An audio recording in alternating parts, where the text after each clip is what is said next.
షకీల్ అహ్మద్ గారు అనారోగ్యంతో ఇటీవల మరణించడం జరిగింది.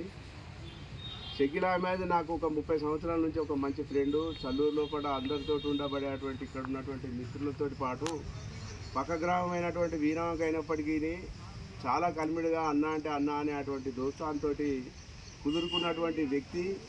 ఆయన మన మధ్య లేకపోవడం బాధాకరం.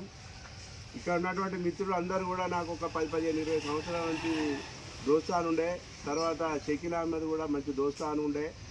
అనారోగ్యంతో మృతి చెంది అల్లా దగ్గరికి పోవడం జరిగింది. దాన్ని దృష్టిలో పెట్టుకొని ఎప్పుడైనా కూడా చేదోడు వాదోడుగా ఉంటా, నేను అండగా ఉంటా అనేటువంటి దృక్పథంతో వీరాంక గ్రామానికి చెందినటువంటి పాడి ఉదయనందన్ రెడ్డి గారు షకీల్ అహ్మద్ యొక్క మరణాన్ని గుర్తించి ఆయన చాలా దిగ్భ్రాంతికి లోనైండు. అక్కడ ఉన్నటువంటి వాళ్ళ కుటుంబానికి ప్రగాఢ సానుభూతిని తెలియజేస్తూ ఈరోజు ఒక మంచి కార్యక్రమం చేపట్టడం జరిగింది. మిత్రులు సాంసన్ ఆధ్వర్యం లోపల, వాళ్ళ బృందం లోపల, మరి వీళ్ళందరి సమక్షం లోపల హరీష్ సాంసన్ వీళ్ళ బృందం లోపల, నవీన్ శ్రీనివాస్ వీళ్ళందరి బృందం లోపల షకీల్ అహ్మద్ బాయికి వీళ్ళందరూ చేదోడు వాదోడుగా మంచి స్నేహబంధం ఉండేటువంటి వాడు కాబట్టి దాన్ని దృష్టిలో పెట్టుకొని ఈరోజు గ్రామం లోపల షకీల్ అహ్మద్ గారికి వారి ఆత్మశాంతి చేకూర్చాలనే ఉద్దేశం కొద్దీ అన్నదాన కార్యక్రమం పెట్టడం చాలా శుభప్రదం.